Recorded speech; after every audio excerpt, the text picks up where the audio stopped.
Exclusivo, o drama do lutador que ficou paraplégico depois de um nocaute no MMA.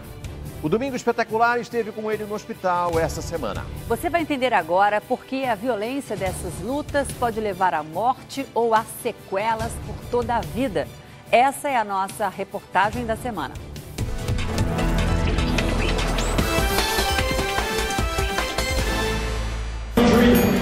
O lutador Jeffrey Dahmer enfrentava os adversários afoito, como quem quer resolver de uma vez a disputa. Aos 20 anos, ele tinha a determinação do amador, que tem pressa em chamar a atenção dos promotores e, quem sabe, se tornar profissional.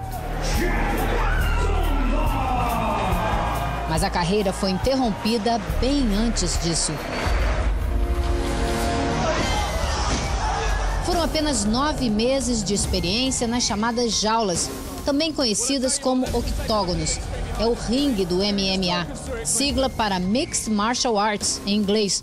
A luta que mistura golpes de várias artes marciais em uma batalha de socos, pontapés e pancadas de extrema violência. É a modalidade que consagrou no mundo todo brasileiros como Anderson Silva, Rodrigo Minotauro, Júnior Cigano. A realidade de Jeff sempre esteve longe das fortunas disputadas por esses campeões. Com os golpes, ele queria ganhar qualquer quantia que pudesse para ajudar a mãe, Kathy Dunbar, presa a uma cadeira de rodas depois de uma série de derrames. No dia 17 de dezembro do ano passado, Jeff Dunbar entrou na jaula para enfrentar Rudy Baena. Uma luta que não durou nem um minuto. Rudy subiu nas costas de Jeff. Para escapar do golpe, ele tentou fazer o que outros lutadores volta e meia fazem. Este movimento: lançar o adversário que está por cima de cabeça no chão. Uma cena que assusta, faz imaginar o que pode acontecer com o pescoço nesse impacto. Jeff tentou, mas não conseguiu repetir o golpe. Foi de cara ao chão e levou com ele os 70 quilos do próprio corpo e mais 70 quilos, o peso do adversário. O juiz corre para interromper a luta. A quarta vértebra cervical não sobreviveu à pancada. Estilhaçou. Fragmentos do osso da vértebra danificaram a espinha dorsal e romperam as terminações nervosas que levam informações para o corpo. Num determinado ângulo, que o que eu percebi foi esse movimento mais esse. Essa fisioterapeuta especialista em traumas de coluna viu o vídeo. Ela acredita que as consequências do golpe foram instantâneas. Você perde o estímulo nervoso, né? A condução elétrica para toda a musculatura, a inervação. E você não sente mais nada, realmente. Não tem como, interrompe. Nossa equipe visitou a mãe do lutador num bairro humilde de Chicago, no estado de Illinois. Todos os dias ela sai de cadeira de rodas para visitar o filho no hospital.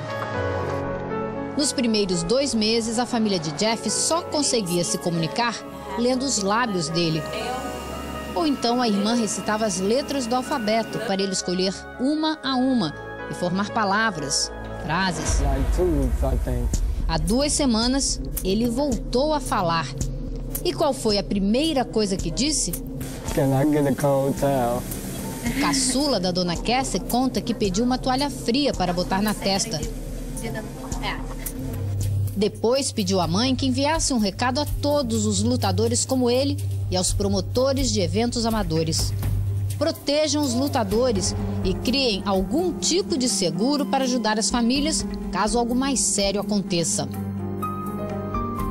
Hoje o Jeff completa 21 anos e na semana que vem deve ser transferido para um hospital especializado na recuperação de pacientes com o mesmo tipo de lesão que ele sofreu. Ele já sonha em voltar para casa, ter uma vida um pouco mais normal. Mas segundo os médicos, o movimento das pernas, ele nunca mais vai recuperar. Cercado de aparelhos, respirando com dificuldade, Jeff tem uma longa e difícil luta pela frente. Ele já consegue mexer os braços, mas não as mãos ou os dedos, e ainda sente falta de ar ao falar. Okay, slowly, não? Cassie estava lá na beira da jaula quando tudo aconteceu. O corpo do filho completamente imóvel. Ela diz que nunca viu nada assim. O Jeffrey treinava aqui nessa academia 3 vezes por semana. E o que aconteceu com ele podia ter acontecido com qualquer um desses rapazes. Numa fração de segundo, um gesto mais brusco, um reflexo e pronto.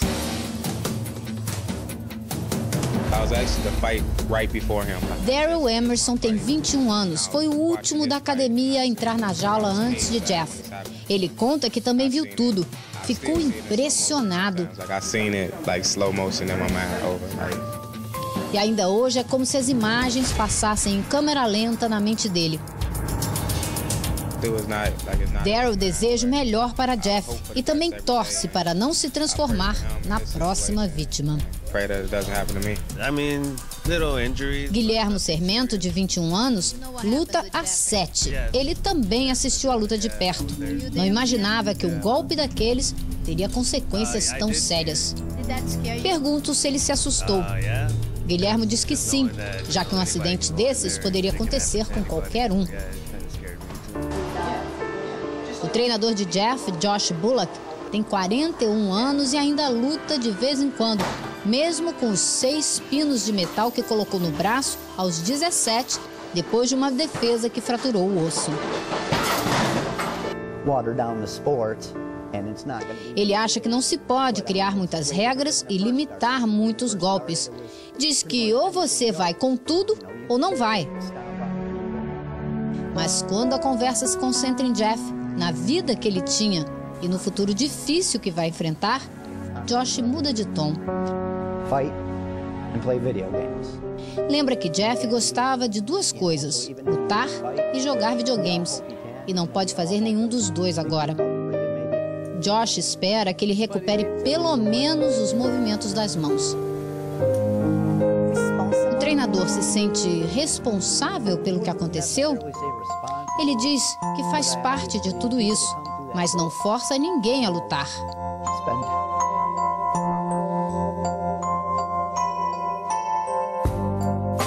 Depois do breve silêncio, desabafa e explica que os lutadores são como parte da família. Josh não tem filhos, então aqueles são os filhos dele.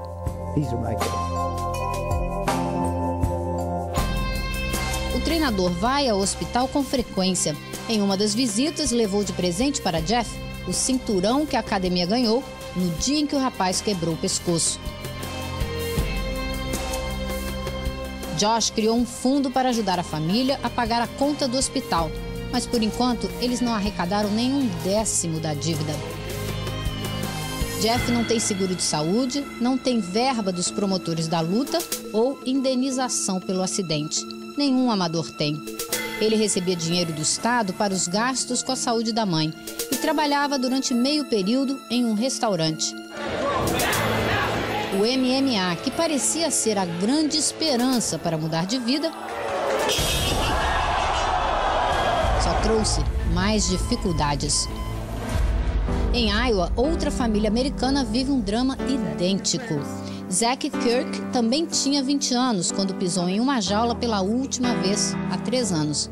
Ele tentou derrubar o adversário pelas pernas, mas sofreu um golpe chamado guilhotina e foi de cara ao chão.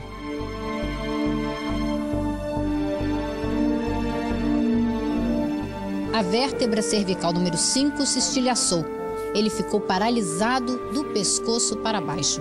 Até hoje, recuperou apenas o movimento dos braços e do pulso esquerdo. Já são 3 anos de uma luta que Jeff apenas começa a enfrentar. O MMA é um tipo de luta relativamente novo. A sigla se popularizou a partir de 1993, com as primeiras disputas oficiais, e tem origem no famoso Vale Tudo. Não havia regra, a luta não tinha tempo determinado para se encerrar. Então, nos anos 80, o nome não ajudava, Vale Tudo é um nome muito agressivo, difícil de vender, né? Porque você tem que pensar como espetáculo. E aí se cria essa sigla MMA, né? Que é esse mix de artes marciais. Um Vale Tudo com juiz, categorias e algumas regras. Apesar de tudo isso, a violência do MMA ainda impressiona.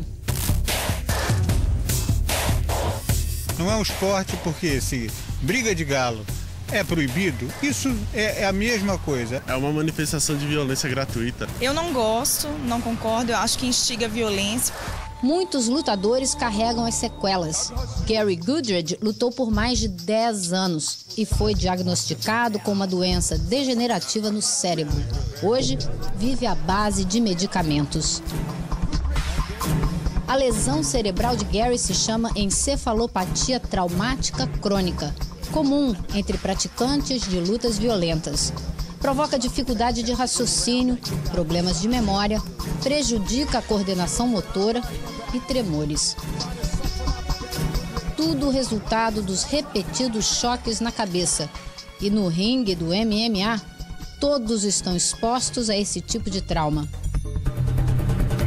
Todo esporte que tem como objetivo socos ou chutes ou golpes na cabeça não é seguro. Cada vez que a pessoa leva um golpe na cabeça, o cérebro ele se mexe e bate nas paredes do crânio.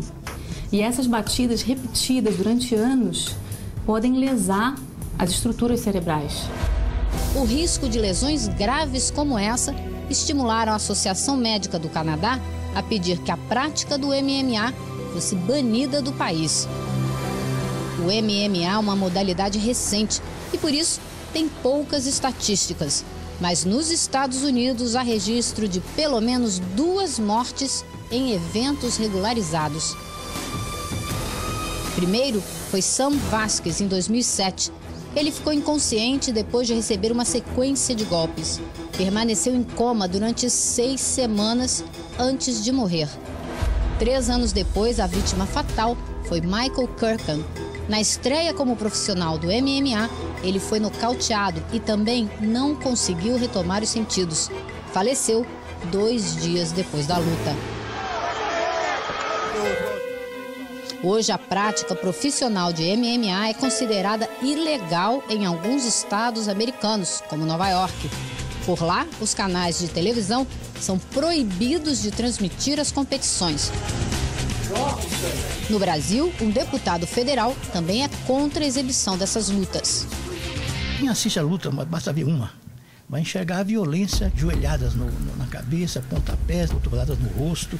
O objetivo dela é quanto mais ferindo, mais rápido acaba a luta e mais rápido ganha. É a violência pela violência. Em Chicago, Jeff Dunbar segue tratamento. Vive dias bons e dias ruins. Nos bons, consegue falar e respirar. Nos ruins, enfrenta febre e dor, muita dor. Ele diz que sabia de alguns riscos, uma perna quebrada, uma fratura do braço, mas nunca imaginou sofrer algo tão grave. O sonho de sustentar a mãe acabou na jaula do MMA. Agora é a mãe que precisa se desdobrar para ajudar o filho. Ela consegue até se levantar da cadeira de rodas por alguns minutos.